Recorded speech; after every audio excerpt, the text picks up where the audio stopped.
vida, cuando quería que me dejaran en paz, me preguntaban profesión, y como doctor y médico se confunde nuestro mundo y la gente común decía el doctor Medina, y me preguntaban, ¿y usted qué es doctor? Y yo decía, bueno, soy ginecólogo.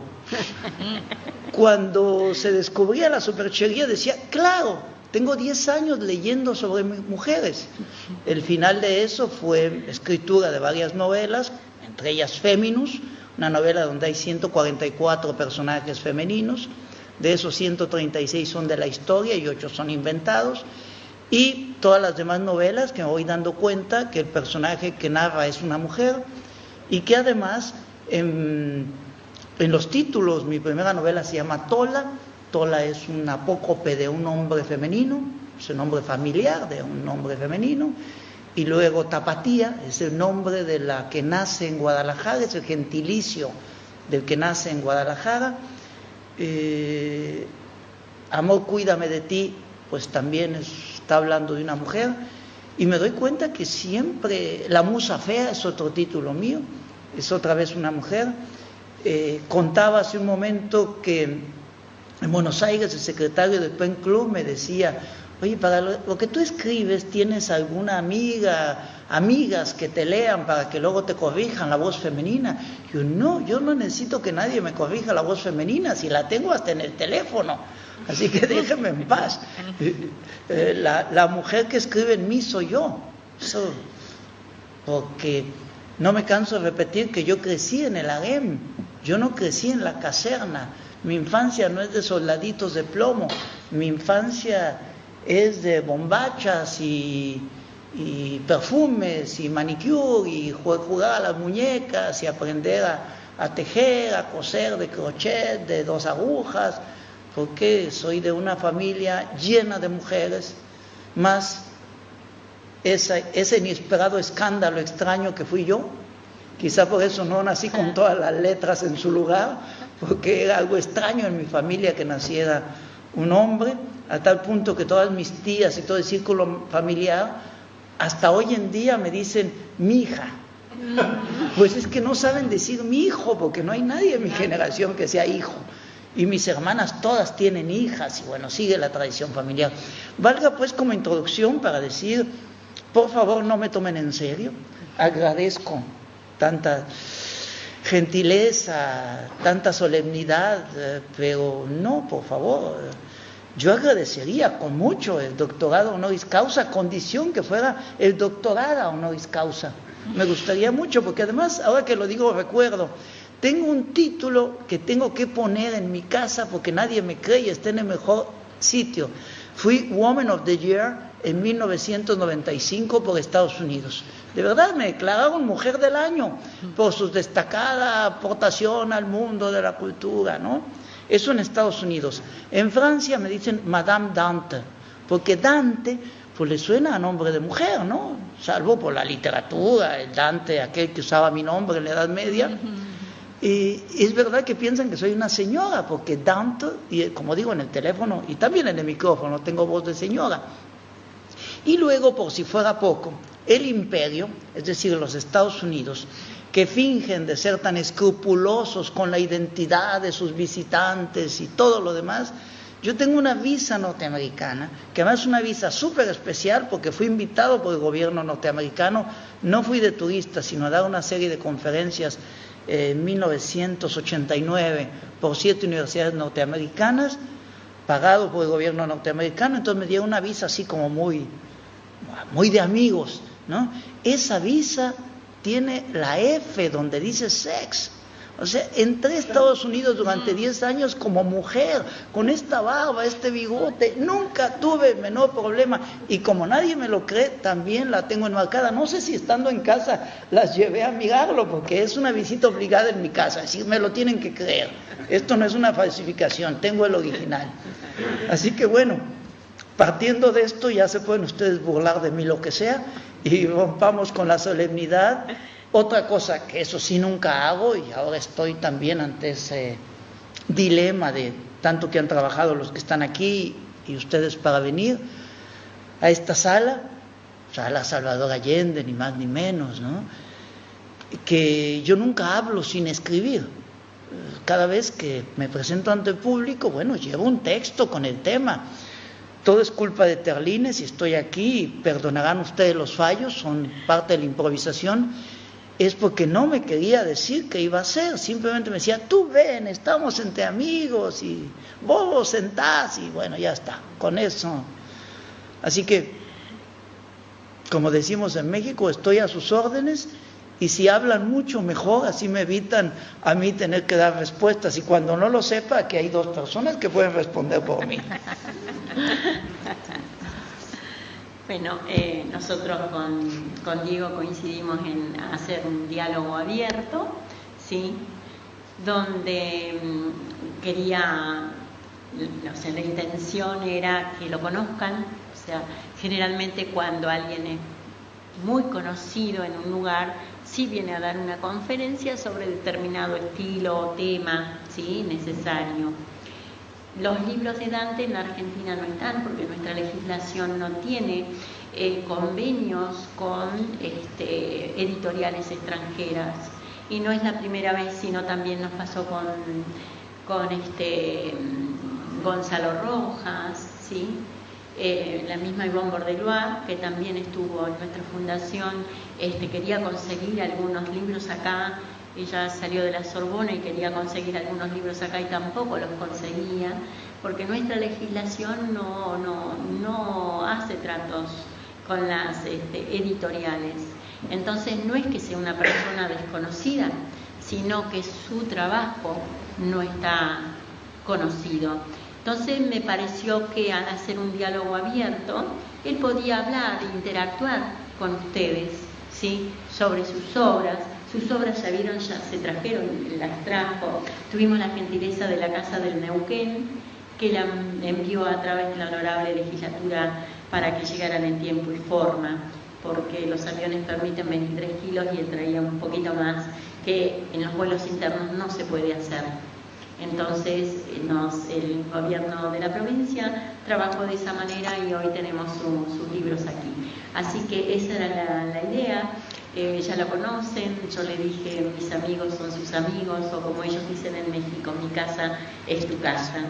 Y como esta es nuestra casa, y es la casa del pueblo lector, es la casa del pueblo de las artes, de la música, del canto, de la danza, entonces, entre amigos, todas las preguntas que a ustedes se les ocurran, porque él tiene un cuento, realmente una obra de teatro que ha ganado, que se llama Franz Kafka, un mexicano cualquiera. Y yo le pongo aquí a Dante Medina, ¿sí? Un ser humano cualquiera. Y a mí lo que me llama la atención, me parece magnífico, es el tránsito que hizo por distintos géneros, pero también por distintos públicos, ¿no?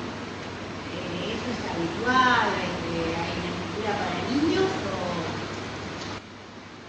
o...? Sí, la pregunta es que voy a varios géneros y si he escrito para niños.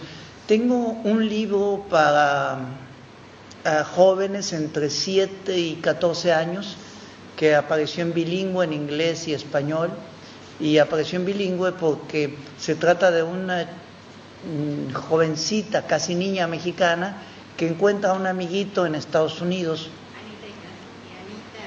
Anita y Mariano, amigo, bueno, estoy con una conocedora, ¿para qué me explico tanto? Y está en bilingüe porque, bueno, ahí la versión española, la versión inglés, porque Anita, que es la mexicana, y Mariano, que es el norteamericano, empiezan a tener conversación por internet, y es curiosísimo porque se hacen preguntas sobre la cultura, y algunas dificilísimas de contestar. Por ejemplo, Mariano le pregunta a Anita, oye, ¿qué es el mariachi? Eso parece fácil, para un mexicano es muy difícil contestar qué es el mariachi, porque sí, bueno, es un conjunto de músicos de 10, de 9, de 11, pero eso no explica nada, ¿no? Y cuando ella intenta explicarle qué es el mariachi, pero luego le dice que el mariachi sirve cuando la gente se casa, cuando la gente nace, cuando se bautiza, cuando tiene 15 años, que hay una fiesta importante, y cuando se muere también. Entonces, bueno, entonces el mariachi es la música que sirve para todo. Es la conclusión del norteamericano. Sí, entonces sí he escrito para para ese grupito de niños, ¿no? En todas mis obras casi siempre hay niños. Me encantan las voces infantiles en la literatura, pero me encantan. Me encantan los niños, aunque me gustan más las niñas, claro. ¿La firma de Pancho Madrigal es el músico? Ah, pues están ahí, con razón, me están hackeando sin que me dé cuenta. Sí, esa es la obra de Pancho Madrigal que ilustra Anita y Mariano. ¿Sí? Sí, son estupendos, es un grandísimo dibujante, ¿no? Y además, no sé, porque ahora ya no sabe uno, pues con tanta balcanización de nuestros países. Sí, ahí está el mariachi. Si alguien ha escuchado una canción con Alfredo Zitarrosa que se llama Jacinto Zenobio, es de Pancho Madrigal, es el autor, es un folclorista. Bueno, tenemos un músico que sabe de eso. También Mercedes Sosa le cantó algunas cosas. Pancho Madrigal es conocido como grandísimo músico y cantante, muy amigo de Oscar Chávez, he hecho muchas cosas con él, pero es un artista plástico de primer nivel y es uno de mis mejores amigos, así que hacemos muchas cosas juntos, ¿no? Eso es Anita y Mariano, que además es gratuito en la red, ¿eh? Lo hemos puesto gratuito porque una universidad norteamericana con la que firmamos contratos para que no le crean a Obama sobre la honestidad, nos hizo todos los contratos para hacer un libro de lujo carísimo, firmamos contratos, firmamos recepción de cheques, todo, y se robaron todo, incluyendo la edición y nuestras firmas de que habíamos recibido el dinero, y no lo publicaron nunca. Entonces, a partir de ahí, el traductor y yo y Pancho dijimos, lo regalamos a la red, ya está. Y lo regalamos a una revista que hizo esa edición y están muy contentos porque ahora es gratis y puede viajar sin los problemas de la legislación argentina. Sí, respecto a que voy a todos los géneros, sí, no me sacio fácil. Sí, lo que sucede también es que hay días que uno tiene hambre, y hay días que uno tiene sed, y hay días que uno quiere viajar, y hay días que uno quisiera estar encerrado en su habitación, ¿no? Eso es todo. O épocas de la vida. Yo, la verdad, no me contento. Y además, como aficionado, voy a otras artes mucho. Por ejemplo, a las artes plásticas voy como crítico literario y, bueno, fundé un museo en México y esas cosas. Cercano a la música, escribo letras de canciones para jóvenes, música de jóvenes, música alternativa. Poca gente sabe que las letras son mías, pero están en el disco, ¿no? Luego hago performance en bares y cabarets, como tipo one man show, también para jóvenes. Hago uno que se llama El novio de la musa fea, y me disfrazo y hago poesía coloquial, ¿no? Soy de formación actor y fui director de teatro durante muchos años, así que trato de estar en las artes porque soy polígamo, pues, para decirlo en una sola palabra, ¿no? Sí. Y también he hecho algunas exposiciones de fotografía y esas cosas, pero esto no quiere decir que me sienta bueno en todas las artes, ¿eh? Me siento dedicado a la escritura, eso sí. En lo demás nadie me lo prohíbe, ¿no? Por fortuna, y lo disfruto mucho.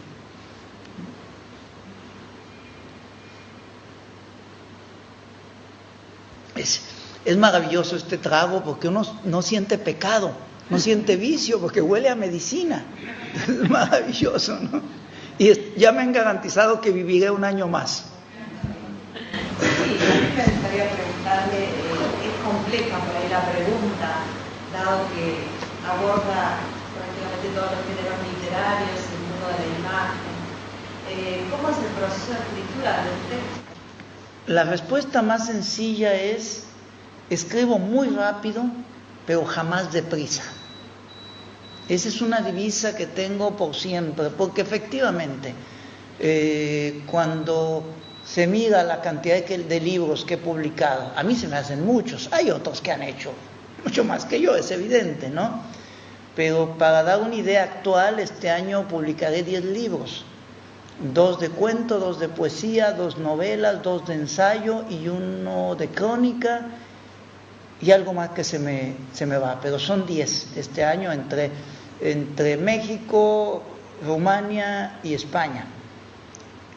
Se me fue uno de teatro, en Rumania es teatro, ya me decía yo que me faltaba uno. El proceso de fabricación interna es lento, y esto que voy a responder ahora solo lo digo entre colegas, nunca lo diría con muchachos, con jóvenes, y nunca lo diría, por ejemplo, a la radio, a la televisión, donde no le están a uno viendo la cara. Escribo muy rápido, pero muy, muy rápido. Si una novela de 400 páginas, son 4 semanas. Pero 4 semanas cuidando niños, yendo a trabajar, etc. El año antepasado estuve en Japón 3 semanas, viajando, visitando, y regresé con una novela.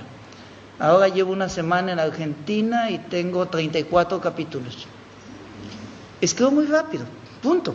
Pero no proceso rápido, es eso. Y no voy deprisa, pero tampoco es que lo vaya a publicar, ¿eh?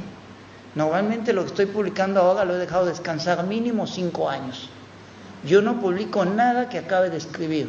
Me tengo que esperar a verlo con distancia. ¿Cuál es el proceso? El proceso es muy extraño y tengo que reconocer que yo escribo con el oído. Y yo le diría a cualquier colega que esté interesado en la escritura, hay que descubrir cuál es nuestro sentido predominante. A mí el mundo me llega por el olfato, pero la escritura me llega por el oído. Yo escribo con el oído. Es sencillísimo. Me queda claro que las palabras las oigo. No es visual, no es la imagen lo que me guía, es el sonido. Y me dejo oír, me dejo habitar por el sonido. De tal forma que escribo, digo yo, como haría un pianista que se sienta al piano, por instinto. Uno ve a un guitarrista, un pianista sin partitura y se da cuenta que sus dedos tienen memoria. Yo digo que mis dedos tienen memoria. Yo me siento a escribir y solo oigo. Y otra cosa que nunca diría, fuera de colegas, fuera de una aula como esta, es que yo no hago versiones. Yo solo hago una versión. Siempre es la definitiva. Si yo no hago borradores, en absoluto, jamás. Mis amigos cercanos se burlan mucho de mí porque en un acto de arrogancia, porque fue un acto de arrogancia, hay que reconocerlo. Estaba paseando por Montmartre en París y me aconteció un cuento. Y busqué, cosa increíble, hay que viajar para entenderlo, busqué una papelería en Montmartre. No hay papelerías en todo Montmartre, no pude conseguir, no digamos un cuaderno, sino una libretita de notas como esta que uso mucho. Nada, no encontré nada. Y entonces tuve que comprar 4 cartulinas postales de este tamaño, ¿no? Que tienen el Molino Rojo, la Torre Eiffel, lo que sea. Y me senté en un bar y escribí por el reverso un cuento que solo dura 4 grandes páginas porque no había más espacio. Y cuando regresé a México lo enseñé a mis amigos y dicen, no, es una copia que hiciste después, que no, que es un original y así se va a publicar. Y como digo, en un acto de arrogancia lo enmarqué, lo encuadré por los 2 lados con vidrio. Y cuando viene a casa alguna chiquita que quiero seducir, eso funciona muy bien porque descuelgo un cuadro y le muestro el reverso y entonces le hago creer que está en casa de un genio y eso ablanda a las mujeres, ¿no? Allana el camino, diríamos, ¿no? Así que sí, debo ser sincero, esa es la ventaja de la caña que hace a uno sincero. Debo ser sincero, escribo así, no me parece ni que sea excepcional, ni que esté describiendo un acto único, no me lo parece. Lo que sí me parece es que cada uno de nosotros tiene que escribir su forma y su ritmo de escritura. Desde luego que es completamente válido, completamente todo. Que alguien diga, hago 5 versiones de un texto, eso, desde luego. O que alguien diga, escribo lo primero y después tacho, pongo, cambio. Sí, solamente digo, a mí no me va. Voy a poner un ejemplo de otro mundo. Yo soy incapaz de hacer ningún ejercicio. Soy anti-sport al máximo. A mí no me hablen de nada, yo soy incapaz. Nunca he entendido por qué hay 24 millonarios en calzoncillos detrás de una pelota en el fútbol. No entiendo. Sí son 24, ¿no? 22, bueno. 2 están mirando también, esos no están en calzoncillos. Y 2 mirando, mira, lo voy a arreglar ya. No entiendo el ejercicio, no entiendo. Bueno, eso no implica que la gente no lo haga. En cambio, soy capaz de caminar sin parar si voy mirando una ciudad los kilómetros que sea necesario. Pero es que eso no es ejercicio, es una manera de asumir la vida. Quiero decir, son válidos los métodos de existencia, como son válidos los métodos de escritura, a condición que yo descubra cuál es mi soplo interno para mi ejecución artística. ¿Cuál es? Si debo tachar, si debo reestructurar, Y en la historia de la literatura tenemos todos los ejemplos, sea verdad o mentira. Juan Rulfo decía, lo dijo en público, me lo dijo a mí también, porque tengo el honor de haber sido su amigo, que él, cuando escribía, se ponía a escribir, y que hacia la página 15 empezaba a decir, ahora sí está apareciendo algo, y las otras 14 inmediatamente las destruía, lo cual es una lástima para mí, porque esas 14 deben haber sido buenas. El problema es que él solo quería geniales y tomaba la número 15. Me hubiera dejado las 14 para firmarlas yo, ¿no? Pues es que es eso. Cuando habla de Pedro Páramo dice, es un ejercicio de corte, de mutilación, ¿no? Entonces, yo contesto, ¿qué hago yo? No digo que eso me haga virtuoso, en absoluto. Yo trabajo así y me va muy bien. Por ejemplo, cuando trabajo sobre una novela histórica, que me toma mínimo 5 años de lectura, o bueno, voy a poner el ejemplo de Féminos, que es la publicada. Féminos leí durante muchos años, dediqué 8 años de mi vida a leer todas las mañanas sobre mujeres, feminismo, feminidad, biología, ya, a tal punto que mis amigas me consultan sobre cosas que consultarían a una amiga y no a un amigo, porque lo vi en los libros, anatomía, esas cosas. Y lo que aprendí, por ejemplo, es que la belleza es muy sensible y en el caso de las mujeres la oculta en los espacios más hermosos del cuerpo. Eso aprendí leyendo fisiología femenina, y ya que sentí que sabía mucho del tema, o al menos que había absorbido mucho del tema, y que había leído sobre las grandes mujeres de la historia, desde las mitológicas hasta las históricas, me puse a escribir una novela que se llama Féminos, y esa novela la escribí en 3 semanas. Pero es un sistema de proceso. A lo mejor otro escritor lo que haría es leer un libro, hacer un resumen, ¿no?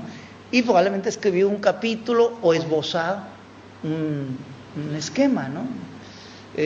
Uno de los críticos literarios de España que más me sigue ha insistido en que soy un relojero, ha insistido mucho, y recién le acabo de decir, te tengo que confesar que nunca hago un esquema, una nota, un diseño de personaje, un bosquejo. Y me dice, no puede ser, yo te imaginaba con una mesa llena de planos y sacando fichas. No, todo está en la cabeza, pero porque ya está en la cabeza. Y quizá también por eso camino mucho. Yo creo que es una experiencia común, que cuando uno camina piensa, ¿no? O cuando conduce.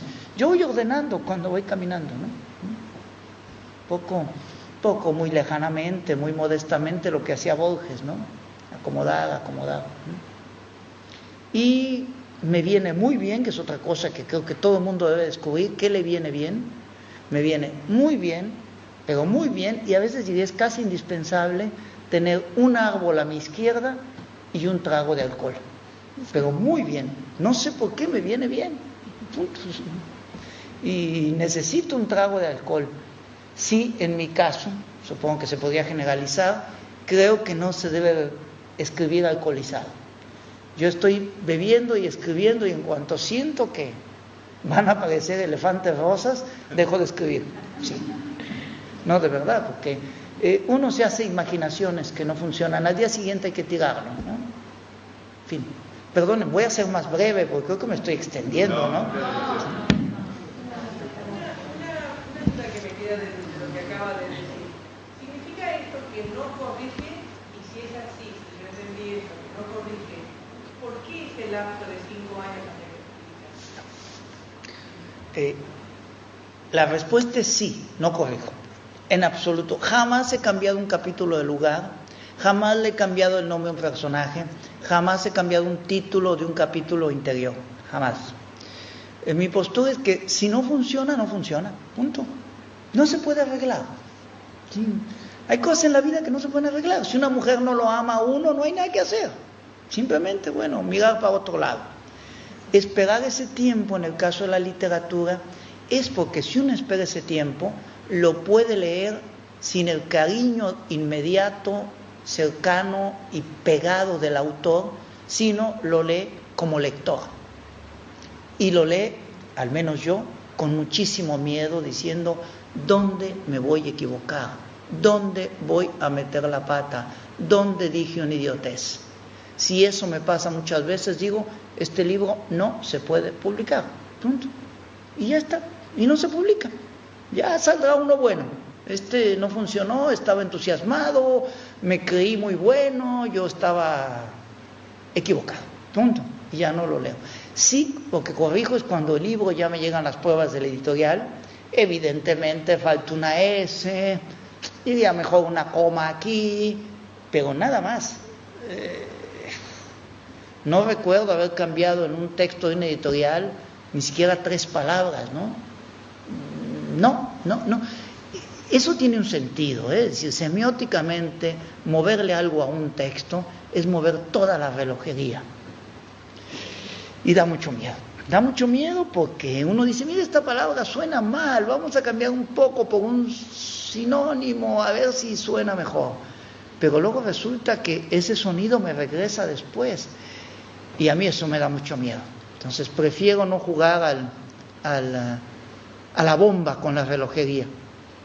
Pero no puedo publicar nada que haya escrito de inmediato. Acá hay un libro, el de Naiden sabe de amor, que publiqué el año pasado. Es un libro de 1982. Nunca me había atrevido a mirarlo de nuevo. Nunca me había atrevido. Me parecía de juventud, me parecía cursi, y lo miré de nuevo y dije, sí, voy a publicar. No, sí. Quiero decir que, por lo que vos dijiste recién, vos aceptás, ¿cierto?, cuando tenés correcciones, pero eso no te frustra, podés seguir adelante. Y, por ejemplo, si hay algo que a vos realmente te gusta desde el alma, diría yo, ¿lo publicás lo mismo a pesar de las críticas que pudieran haber? Realmente no. Recién hoy te estoy escuchando y me encanta. Cuando algo de lo que yo escribo me gusta mucho, me da miedo primero, mi miedo de equivocarme y miedo de que yo esté queriéndome demasiado, pero luego me da mucha tristeza publicarlo. Digo, mira, es que era tan bonito, y como cuando se le casa a uno un hijo o una hija, ¿no? Era tan bonito y ahora se casa, ya no es mío, ¿no? Me da esa sensación de tristeza. Pero cuando algo veo que no funciona, que no me satisface como lector, no lo publico.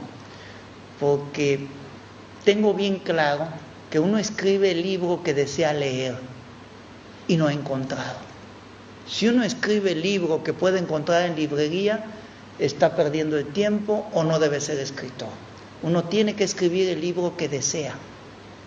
El libro por existir, el libro inexistente. Y yendo más allá, un libro quizá que solo podría escribir yo. Si he publicado libros malos, será un error de lectura, no un error del editorial. Es que yo mismo me equivoqué y dije, es bueno. Reduzco el margen de error desde mi lectura solamente. Primero, tardándome mucho tiempo, y segundo, tengo 2 amigos muy cercanos, Pancho Madrigal y José Bru, 2 muy especialistas en literatura, y no publico nada que no lean ellos, nada. Y desde luego hago caso a sus indicaciones, ¿no? Desde luego, y esas correcciones sí las hago, Quiero decir, ¿Qué correcciones son esas? Mira aquí con unas comillas, mira aquí. Voy a poner una corrección que acabo de hacer, sí. El año pasado escribí una novela durante el verano y regresé a México, no paso los veranos en México, regresé a México muy contento con mi nueva novela. Es una novela muy particular porque tiene una primera parte que cuenta una historia en 12 capítulos. Y la segunda parte hay una especie de intermedio explicatorio, y la segunda parte de la novela son de nuevo esos 12 capítulos, exactitos, copiados y pegados. Solo que tiene pies de página, de esos 12 capítulos los cuentan 12 personajes diferentes de la vida de un pueblo. La segunda parte se repiten, pero cada uno de esos capítulos, alguien de los otros que narra pone en pie de página la corrección de lo que está diciendo. Eso no es verdad, se equivoca de fechas, está mintiendo porque en realidad, y va corrigiendo de tal manera que es otra versión y otra visión de la novela. Uno de mis correctores me dice, los dos, es muy pesado estar leyendo el pie de página. Y uno de ellos, que fue Pancho Madrigal, me dijo, mira, yo te hice un experimento y me regresó el texto así, puse entre paréntesis y con cursiva las acotaciones y lo leí y me gustó muchísimo. Es que así es más bonito y no está uno subiendo y bajando, que es muy latoso. Y quedé contentísimo, esas correcciones sí que las hago porque tengo un lector ahí, pero el texto quedó, el texto no lo muevo, ¿no?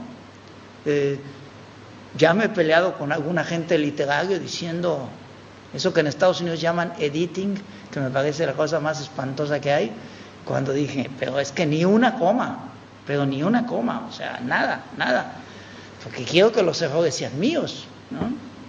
Yo soy el que firma, entonces quiero que me insulten por mis errores y quiero que me aplaudan por mis aciertos, no lo hagas por mí, ¿no? ¿Qué opinas de la disciplina que algunos aconsejan, ¿no es cierto?, de escribir? Dice que como que el escribir también es una disciplina diaria, aunque no tengas ganas, igual tienes que sentar, igual tienes que escribir, y que por ahí hay algunos días que salen algunas cosas que salen. Hablé mal del deporte, ahora voy a hablar bien de los deportistas. Yo no concibo un escritor si no es un deportista, y un deportista de alto rendimiento, y todavía más, un deportista de alto rendimiento con deportista extremo. Son las dos cosas. Uno se juega la piel en la escritura porque se juega el ego, se juega la cara y a veces se la rompe. No puede haber artista, voy a llevarlo más lejos, sin disciplina. Todo lo demás es el personaje que fabricamos, A todos los músicos, los pintores, los escritores nos gusta decir, hombre, yo me levanto tarde, me tomo un trago, estoy en casa y si pasa la musa por ahí, le invito un café. Eso no es cierto, es el personaje que fabricamos porque nos gusta ese personaje, porque nos hace aparecer como geniales y como divinos.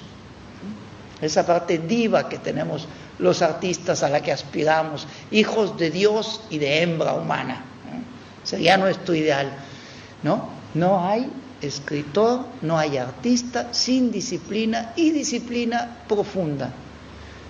Basta poner el ejemplo de la lectura. Si uno tiene costumbre de leer y se va 2 meses a donde sea, de vacaciones o a otra cosa, cuando regresa a leer, las primeras horas son un poco, si no difíciles, y desconcertantes. Todos los profesores tienen la experiencia de que después del verano llegan a las clases y los primeros 2 días son difíciles, ¿no? Lo mismo pasa con un artista. Un artista está en producción permanente, aunque no escriba y aunque no pinte. Eso es lo importante. Eso no me cabe la menor duda. Ahora, efectivamente los artistas tenemos fama de perezosos, borrachos, drogadictos, inútiles socialmente. La pregunta es si es verdad. La respuesta viene sola. Cuando uno ha publicado, yo he publicado, unos 60, 70 libros, y cuando me doy cuenta que cada letra de esos libros movió uno de mis dedos, y cuando me doy cuenta que mi novela más pequeña debe tener 125,000 palabras en un promedio de 5, palabras. Estoy hablando de 600,000 veces que se movieron mis dedos. Eso es un gran esfuerzo. Es más que una tocata. Sí, es que es muchísimo. Es que es muchísimo trabajo. Y puedo poner el ejemplo de músicos, de pintores, que hace un actor que se aprende un libro. Ahí tengo un libro, no, ese no lo traje porque tengo un solo ejemplar, que se llama No me agradezcan la visita, que es un monólogo teatral. Son 150 páginas. Hay un actor que lo está representando desde el 2009, ahora que sigue en escena, para mi fortuna. Es un tipo que se sabe 150 páginas de memoria. Si eso no es trabajar, entonces no sé a qué llamamos trabajo. No se puede más que ser disciplinado, punto. Si solo fuera en el caso de la escritura, para aprender gramática, si solo, que es dificilísima la gramática, es engorrosa, es peor que la sopa de Mafalda, pues la gramática, es espantosa. Y luego hay que aprender sintaxis, y ya que sabemos todo eso, todavía no sabemos hacer literatura. Estamos todavía en el jardín, estamos todavía en párvulos, estamos en primer año de kindergarten, ¿no? Y empezamos apenas lo que se llama escritura creativa. De tal forma que la respuesta es rotunda. Si alguien no tiene disciplina, puede irse a trabajar en la burocracia estatal, pero en el arte no, porque no funciona. No es cierto. Hasta los símbolos de la poltronería, como sería Rimbaud, por ejemplo, ¿qué va? Rimbaud es una bestia trabajando.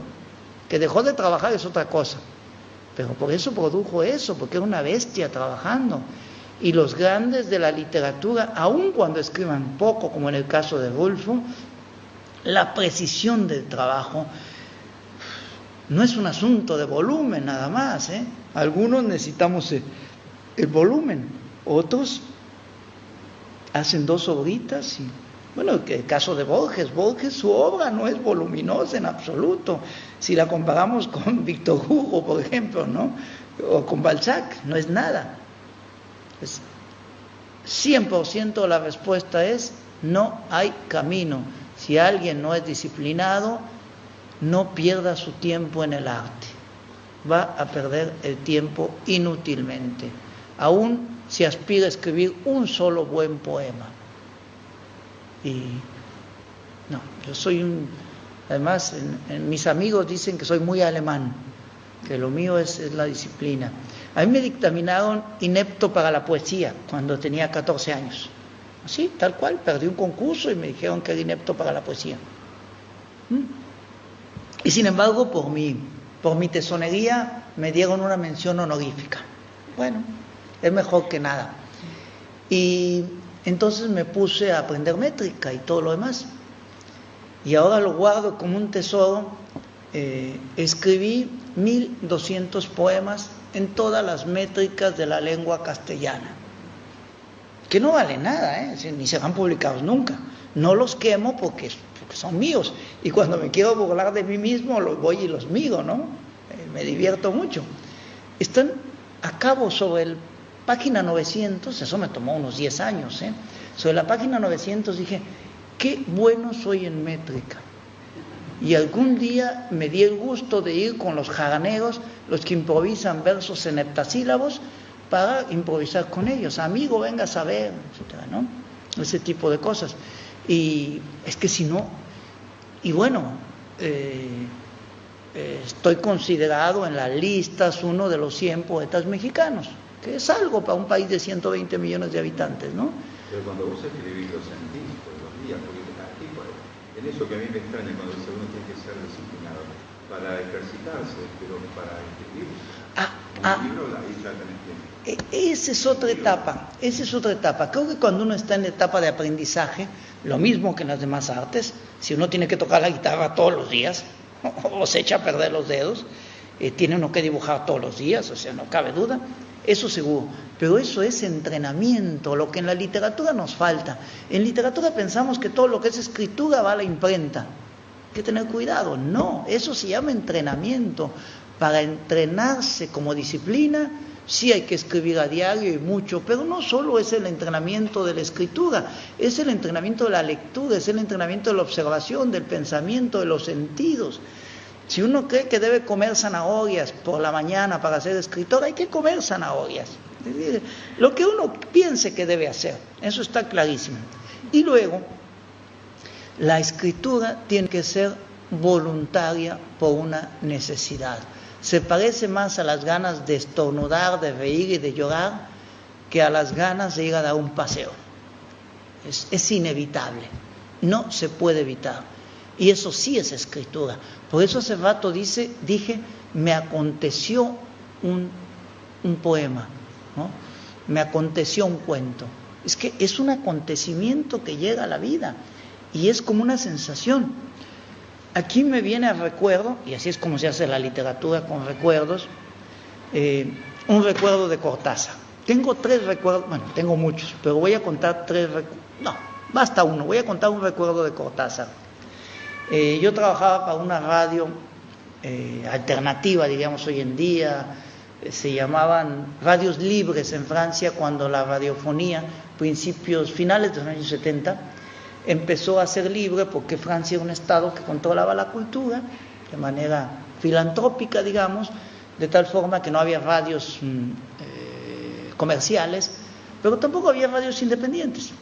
Y de pronto abrieron a ONGs, que entonces no se llamaban así, sino Ley 1901, por la ley francesa, y entonces empezamos a tener radios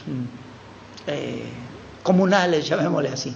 Y tuve la suerte de entrevistar a Cortázar por teléfono en un programa que se llamaba Notre Amérique, Nuestra América, que iba después de uno que se llamaba 5 minutes de literatura, 5 minutos de literatura, donde yo traducía mini cuentos de América Latina que transmitíamos por la radio.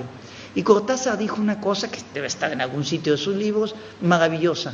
A la pregunta, ¿qué está usted escribiendo?, contestó, nada, pero estoy viviendo y sintiendo una novela.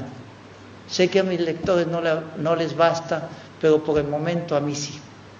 Creo que es la mejor definición de estar escribiendo. Es que estaba escribiendo. Vuelvo a mi ejemplo del llanto. Uno tiene ganas de llorar y a veces no puede. Llega un momento en que tiene que llorar. Bueno, el proceso se completó. No hablo de que debe escribir forzosamente a diario para su obra mayor. No. Sí me pediría, para no ser ejemplificante o pontificar, pero sí me pediría a mí mismo, al menos siéntate frente a tu cuaderno de escritura, ¿qué? Solamente para estar en compañía, ¿no? Solamente. Si sale escritura, bienvenida. Si sale ejercicio, bienvenido. Y a mí sí me gustaría, si volviera a empezar a escribir, que algún maestro me hubiera dicho, intenta todos los géneros, pero inténtalos no por hacerlo, inténtalos para ejercitarte. Creo mucho en el ejercicio, que yo no llamo ejercitación directamente, yo le llamo con una palabra que me gusta más, le llamo adiestramiento. Hay que adiestrarse, volverse diestro, ¿no? Para quitarnos lo falsamente zurdo que podemos tener en nuestra torpeza. Eso es, vamos, estoy diciendo mi poética personal, ojalá sirva a alguien más, ¿no? Dante, una consulta que le iba a hacer sobre las referencias que tenía usted de la literatura argentina, pero ya ha citado algunos de ellos. Puntualmente, en una diapositiva pasada veíamos una referencia a algunas creaciones suyas sobre o relacionadas con Kafka. ¿Conoció usted a Daniel Moyano? ¿Tuvo alguna cercanía quizás en esa simpatía común por Kafka? No, salvo como personaje, no personalmente. No. En cambio, conocí a la novia de Kafka. Ah, sí, eso es otra cosa. No, es un chiste extraordinario. Yo no sé si alguien recuerda, porque eso se va de la memoria. Hay un especialista puertorriqueño que se llama Ángel Flores, que nació en 1919 y murió en 1991. Ángel Flores escribió la gran historia de la literatura latinoamericana y él vivía en Palenville. No, espera, dije mal. Nació en 1900, se fue a vivir a Estados Unidos en 1919 y murió en 1991, de 91 años. Y estaba casado con una checa. Y la novia de Kafka, Milena, se fue a vivir a Estados Unidos. Él tenía una casa en Palenville, una zona de New Jersey, y cuando venía como compatriota de la esposa checa de Ángel Flores, le decían, viene la novia de Kafka, ¿no? Lo cual es cierto, ¿no? Y los niños, que eran chicos, guricitos de 7, 9, 11 años, cuando llegaba decían, ¡ay, viene la novia de Kafka! Y un día le dijeron a papá, viene Kafka. Porque claro, venía con un novio, y entonces tenía que venir Kafka porque era la novia de Kafka, ¿no?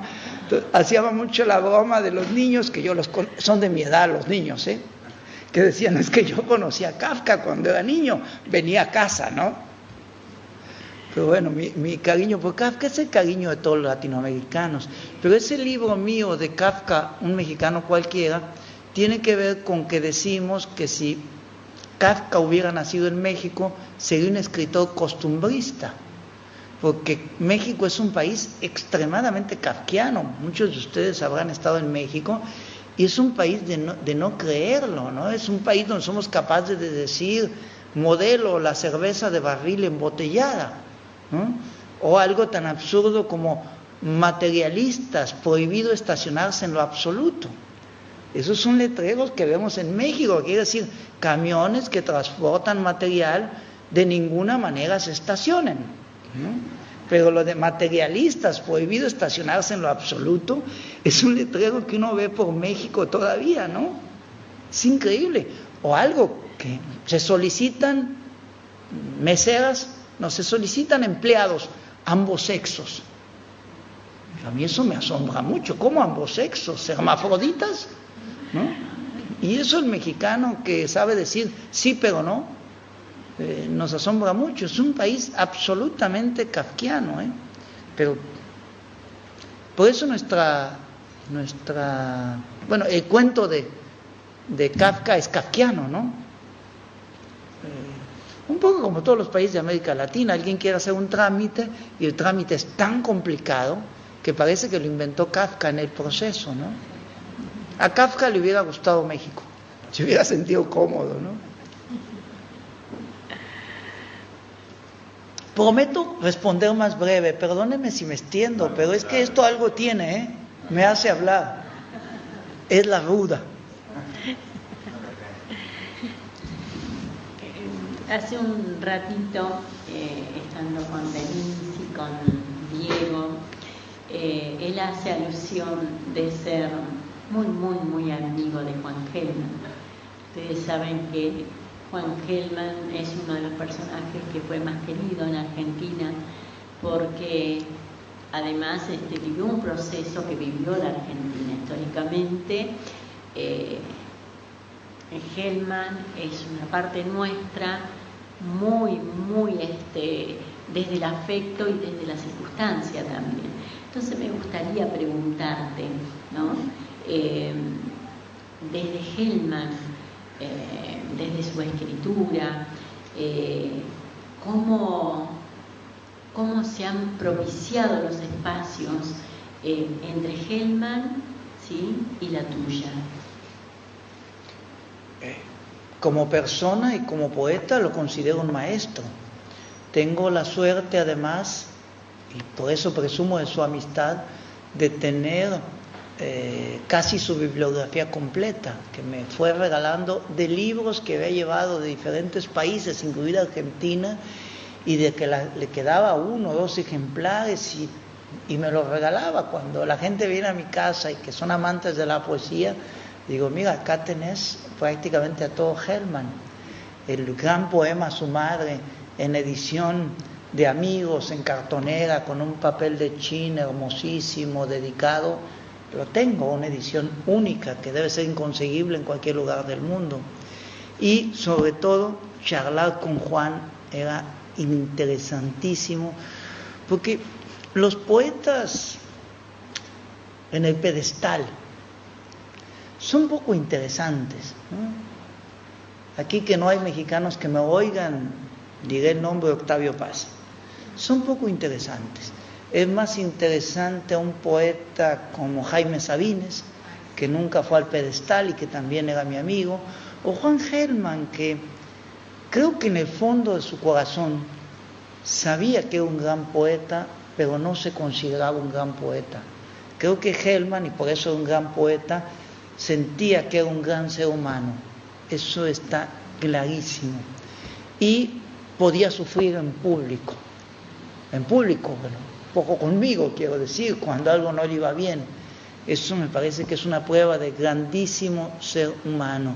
Y alguien que ha pasado por lo que pasó Gelman y que era capaz de conservar la sonrisa, no tiene precio. Eso solo lo da la poesía, solamente. Y como un jovenzuelo, era capaz de subirse a los autos de la Feria del Libro. Yo entonces era gran jefe de la Feria del Libro. Aquí donde ustedes me ven, algún día fui importante. Y nos íbamos bebiendo tequila todo el tiempo hasta, bueno, teníamos un chofer, así que nos tenía sin cuidado.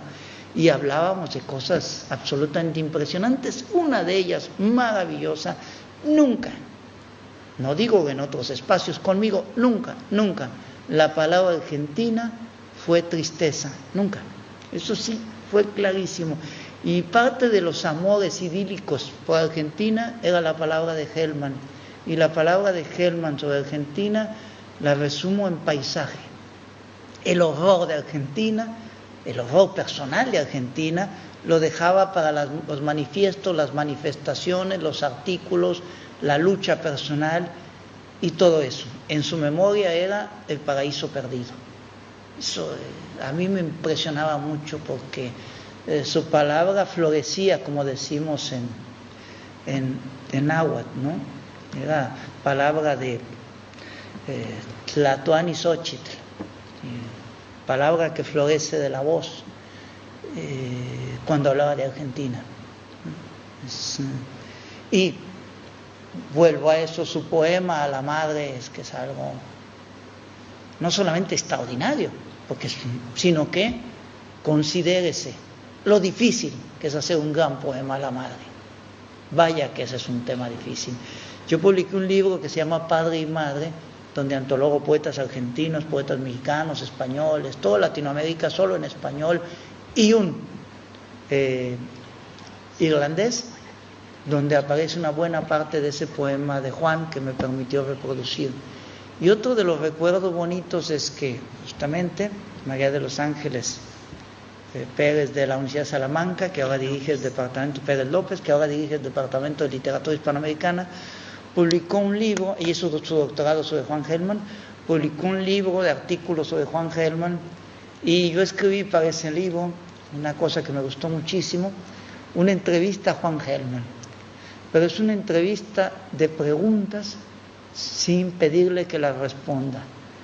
Yo le presenté desde luego el cuestionario diciendo: solo quiero que lo veas, no me la respondas, solo quiero que lo veas y me digas si algo falta o algo está mal preguntado, ¿no?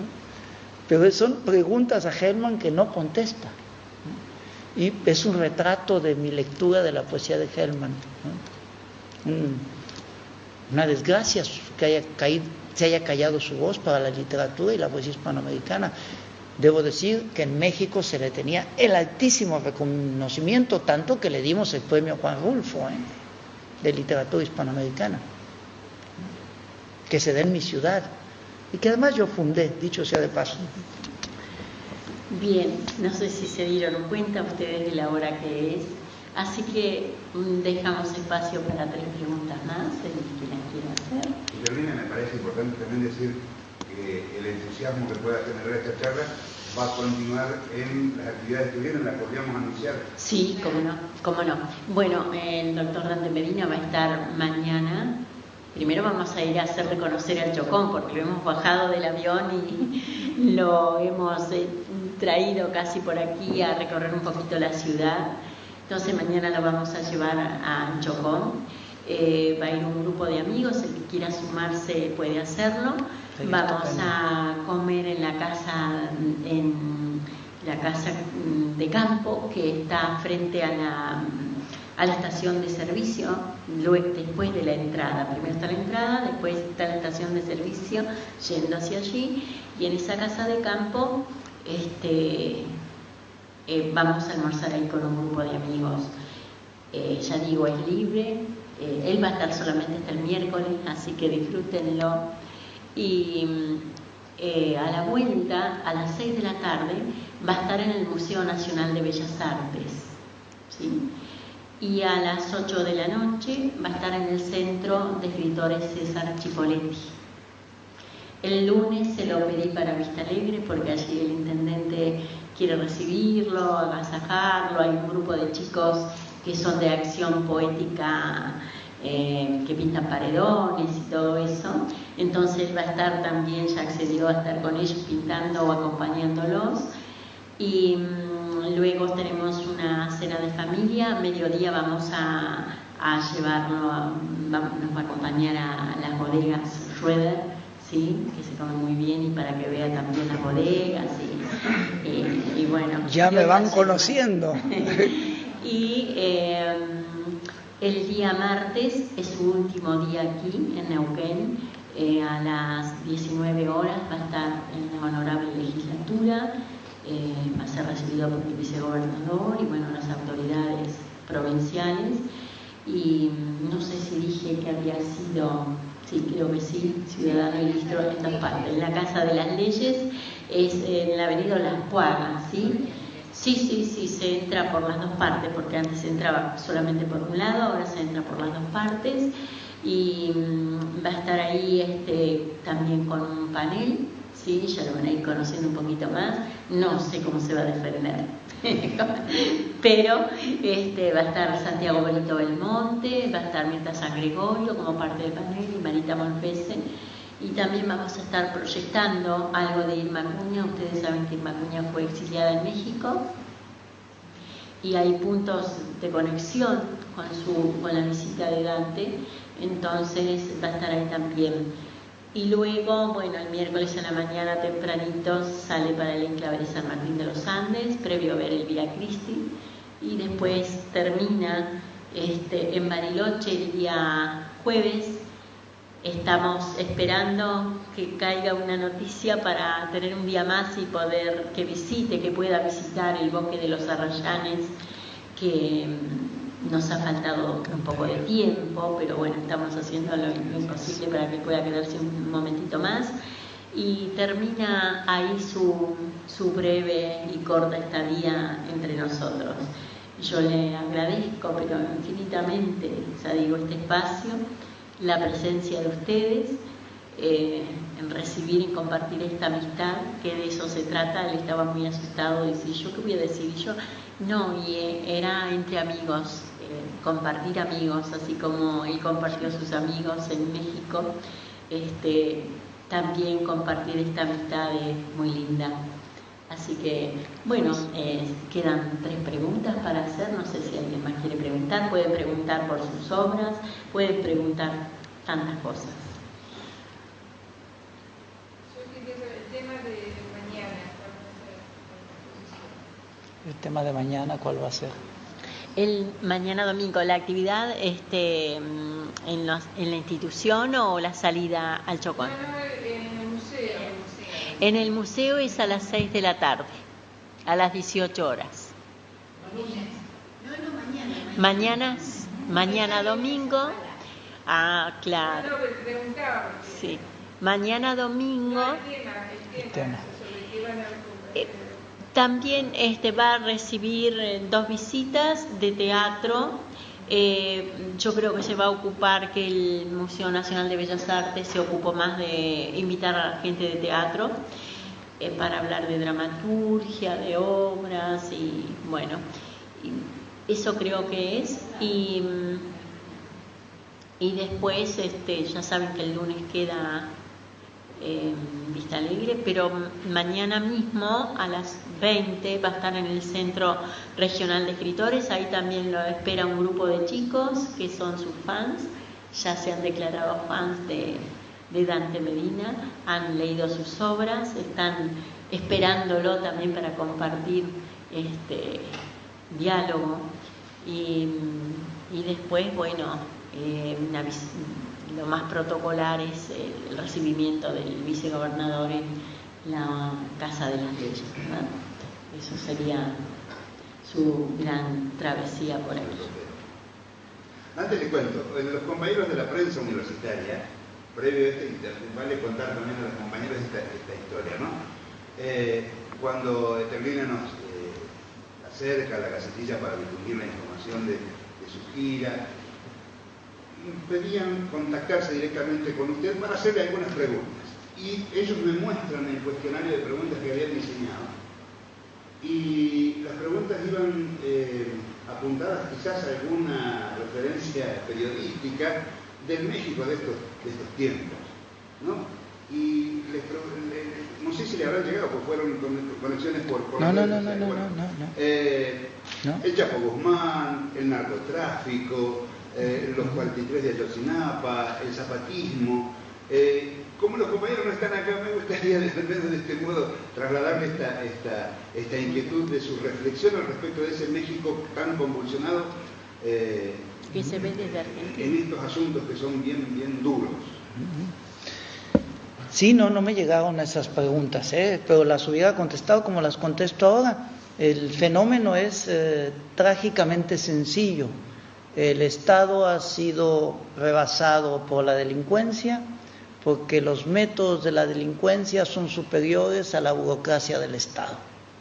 Frente a la burocracia de la aplicación de las leyes, incluidos abogados, jueces y policías, está la eficacia mayor y expedita de quienes han conseguido hacer instituciones más sólidas, más funcionales que el propio Estado, que tarda mucho en hacer funcionar una rueda muy pesada de burocracia. De tal forma que no podemos negar que México es un Estado fallido, porque es un Estado rebasado, punto. Frente a los salarios de miseria que el Estado ofrece a los grupos de base, el crimen organizado ofrece salarios altísimos. Frente a la prisión de más alta seguridad de todo el país, aparecen las fortunas del Chapo Guzmán organizando el cohecho, la coima, la corrupción de todo el que sea necesario para organizar su fuga. Creo que el fenómeno es sencillísimo. Frente a los chicos de Ayotzinapa, a mí me queda claro, es una opinión personal, creo que fundamentada, que estos estudiantes para ser profesores de escuela primaria se atravesaron en el camino de las fortísimas ruedas de la maquinaria del narcotráfico. Y eso no admite más que volverlos carne picada. Eso es todo. Se atravesaron involuntariamente en el camino del poder. Impresionante. Cuando uno ve las cifras del dinero y las cifras de negocio de narcotráfico, uno puede entender que se compra absolutamente lo que sea. Y el fenómeno actual de rebasamiento del crimen frente al Estado de México es tan sencillo como que al alcalde, al intendente, se le dice: estos son los espacios de poder que queremos, y no los dejas. Si dice no, lo matan. Es que es sencillísimo. Tenemos el caso de una mujer que duró menos de 24 horas en el poder, hace 3 semanas, ¿no? Si es que no hay manera contra esa cantidad de dinero. No es posible, ¿no? Tenemos cárceles que se parecen a las de Brasil, en el sentido de que quien tiene dinero vive como afuera, es decir, con las mismas diferencias sociales, vive como millonario, y quien no tiene dinero vive como paria. Eso es lo que está pasando en México, es decir, nada que no hubiéramos podido prever, porque teníamos el caso de Colombia, estaba clarísimo, siendo la puerta hacia Estados Unidos, hombre, y teniendo ese mercado impresionante de consumidores de droga, es evidente que no vamos a dejar pasar el negocio, ¿no?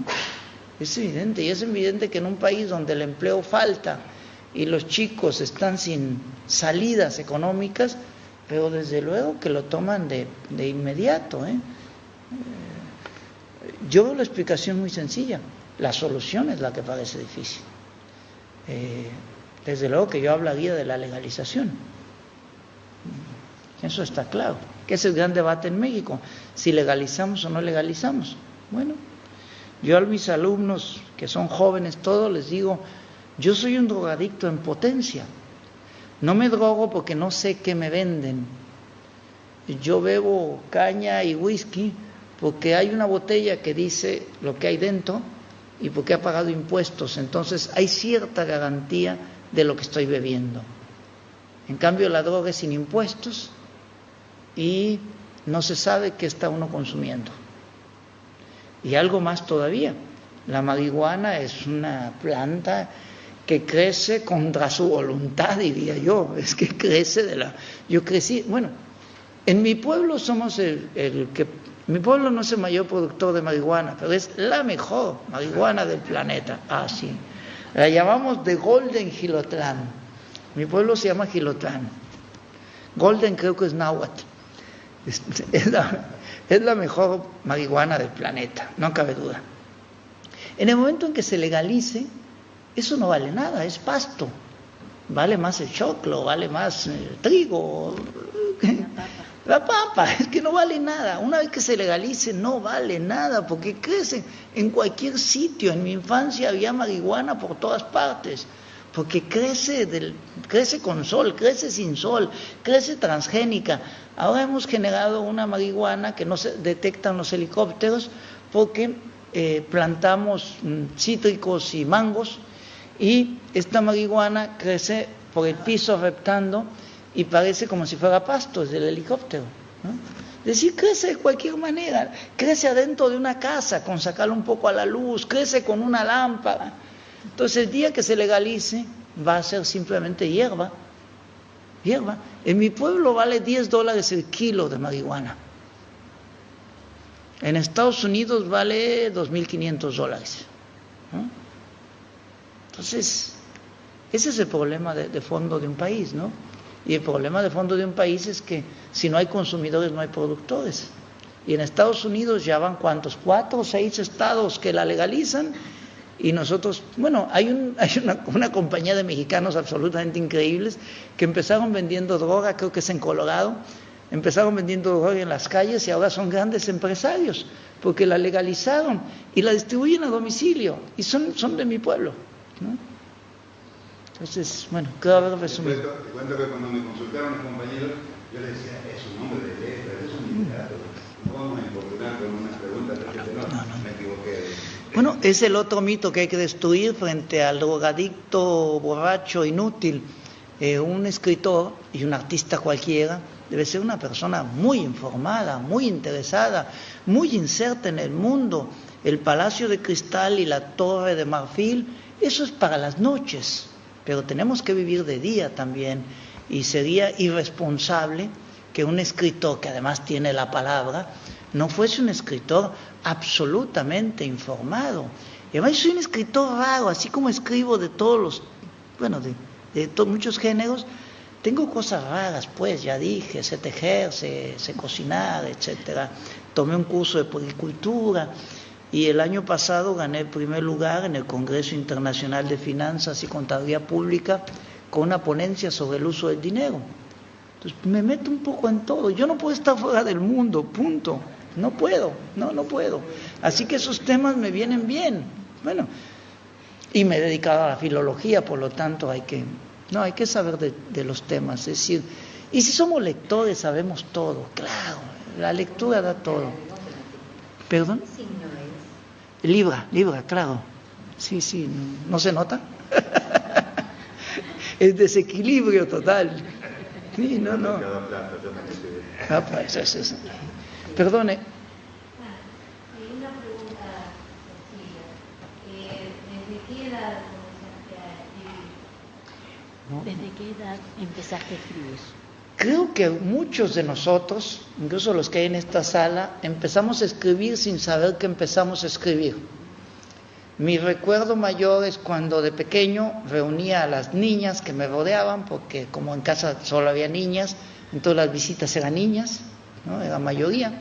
Yo hacía espectáculos y les contaba cuentos e historias que yo inventaba y les cobraba, ¿no? Entonces eso ya era estar escribiendo, ¿no?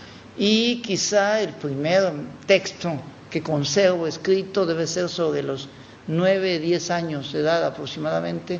Y luego durante el secundario escribía todo lo que hacía durante el día en unas libretas así gordas, una página y media, pero lo hacía como hoy tomarse una selfie, pues, ¿no? Eso es nada más. Pero hacia los 14, 15 años me di cuenta que me apasionaba escribir y leer. Yo crecí completamente en el campo, haciendo tareas del campo para sobrevivir. Mis padres eran pobres, claro. En estos países todos somos pobres, después de todo. Y hacía muchas tareas del campo, en las chacras.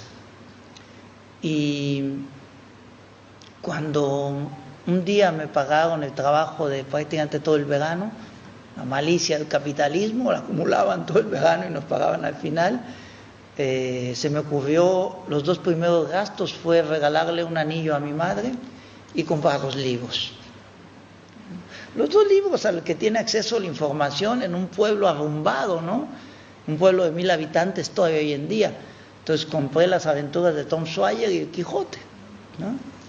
Claro que me gustó más las aventuras de Tom Sawyer, ¿no? Es evidente, ¿no? Y a partir de ahí seguí siempre escribiendo, y mis hermanas contribuyeron mucho porque decían que yo estaba loco. Decían, ese está loco, todo el día habla solo y escribe. Entonces crecí como siendo el loco.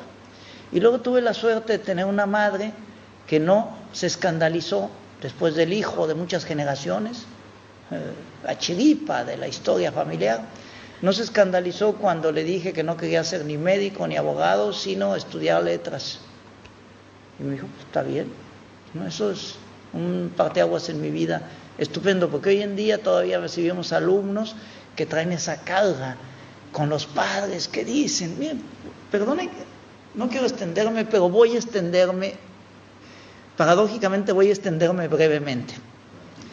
Y es que mi cuento Franz Kafka, un mexicano cualquiera, inmediatamente fue tomado por un grupo de teatro de Michoacán, de la provincia de Michoacán, el Estado para la lengua mexicana, y lo convirtieron en obra de teatro, que no hay nada que hacer porque es un monólogo, lo dejaron tal cual.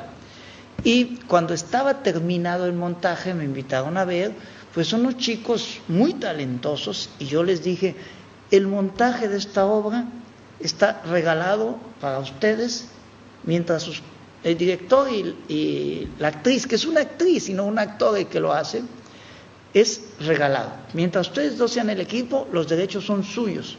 Se los regalé a perpetuidad a ellos dos, ¿no? Y cuando se estrena, y me dijeron, bueno, se estrena en junio. ¿Por qué? Era enero, si está terminada la obra. Y dice la chica, porque mis papás me han dicho que primero me echan de la casa si yo persisto en ser actriz. Tengo que ser dentista. Y yo le pregunté cómo le iba a su madre. Claro que le iba mal. Dije, bueno, tu madre quiere que reproduzcas una dentista fracasada sin vocación, ¿no? Eso es lo que quiere tu madre. ¿Y qué piensas hacer? Dice, bueno, esperarme hasta junio. Bueno, ¿por qué hasta junio? Porque en junio cumplo 18 años. Y me ha dicho mi madre y mi padre, cuando seas mayor harás lo que te dé tu gana. Mientras tanto te echamos de la casa si eres actriz. Los padres no fueron al estreno. Yo sí, claro. Hice un discurso contra los padres. Contra todos los padres que estaban ahí diciendo, esto es talento. No saben ustedes de lo que hablan. No saben ustedes de lo que hablan y no saben que un artista honesto y auténtico jamás se muere de hambre. Esa es otra de las grandes mentiras. Un artista no se muere de hambre. Se mueren de hambre los profesionales universitarios malos que no tenían vocación para eso. y pueden poner desde médicos hasta abogados, el que sea. Es decir, una persona que ama su trabajo no se muere de hambre, punto. Y ahora la obra tiene 2 años en escena y han ganado una beca para presentarse por todo el estado por 220,000 pesos. ¿Podrías Digo, hacer un poquitito de resumen del argumento de esa? es muy sencillo, es un tipo que un buen día dice: he cumplido 21 años, no sé qué hacer, mi padre se llama Joseph Kafka, yo me llamo Franz Kafka, pero soy mexicano, y lo dice mi documento de identidad, y mi padre me ha dicho que tengo que hacer algo, porque tengo 21 años, y ya no quiere que viva con él en su casa, y entonces él decide, desde muchas profesiones que ve que para ninguna sirve, esa es la parte interesante de la historia, no la contaré, no, claro, porque por allá hay ejemplares, pero luego dice: ya sé, voy a vender palabras, pero para vender palabras necesito abrir un establecimiento. Dice: no tengo para un establecimiento, pero ¿qué tal si abro una ventana? Y el periplo empieza cuando decide pedir permiso municipal para abrir una ventana de vender palabras. Y ahí empieza la historia. Lo demás ya no lo diré, claro.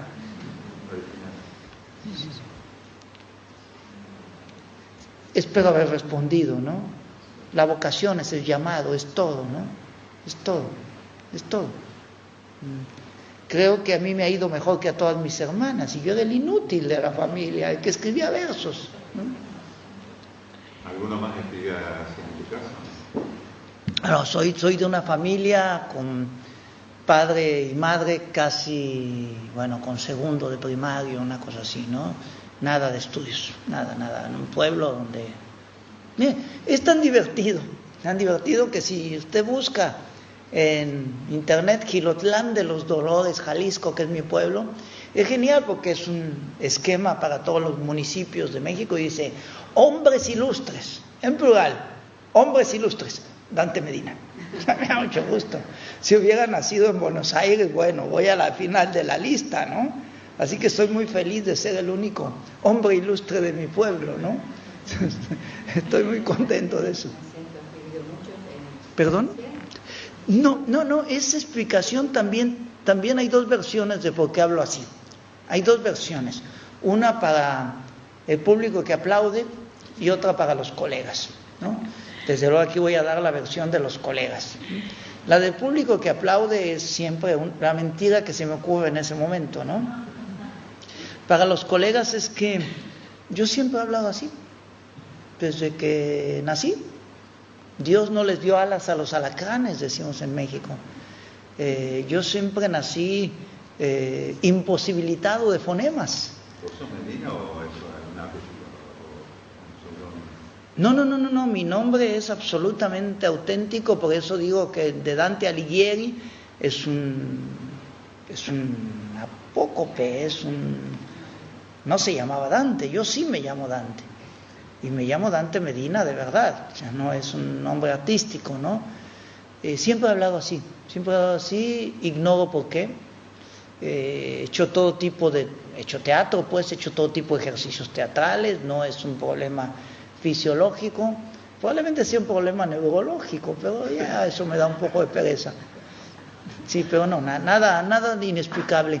Es cierto que eso me ayudó a convertirme en especialista de francés. Soy profesor de francés, esas cosas, pero eso es una circunstancia, nada que ver, pero no lo finjo, Y a la gente así, cuando se me ocurre, a la gente como le digo, es que no conoce Jilotlán de los Dolores. Así hablamos todos en mi pueblo, y todo el mundo se lo cree además, porque como es un pueblo que nadie conoce, porque está aquello sí es el fin del mundo, es el sur de México, es el sur del mundo mexicano. Entonces todo el mundo piensa que en mi pueblo todo el mundo habla así, ¿no? Y me lo creen, ¿no? Pero no, es un defecto congénito, aunque nadie en mi familia habla así, ni tampoco mis hijos que yo conozca.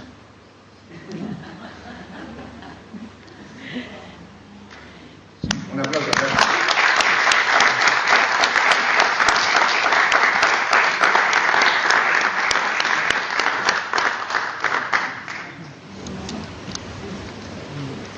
No sé si tenés saludarlos, agradecerles muchísimo y contarte que la verdad que disfrutamos mucho, ha sido deliciosa la charla, la conversación, el modo, ¿no? Las formas de habilitar la comunicación con nosotros. La verdad que hemos disfrutado mucho esta charla, así que agradecerte infinitamente, decirte que las puertas de esta universidad están abiertas para siempre, para vos, para que vengas cuando quieras, para publicar, armar algo desde la Secretaría desde ya.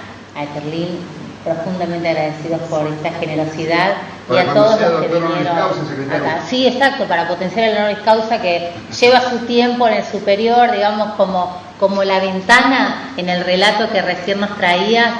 Bueno, la maquinaria institucional también hace su pesado juego y muchas iniciativas demoran mucho más de lo que nos gustaría, pero estamos trabajando en ese honoris causa. Así que, muchísimas gracias. Me faltó decir algo.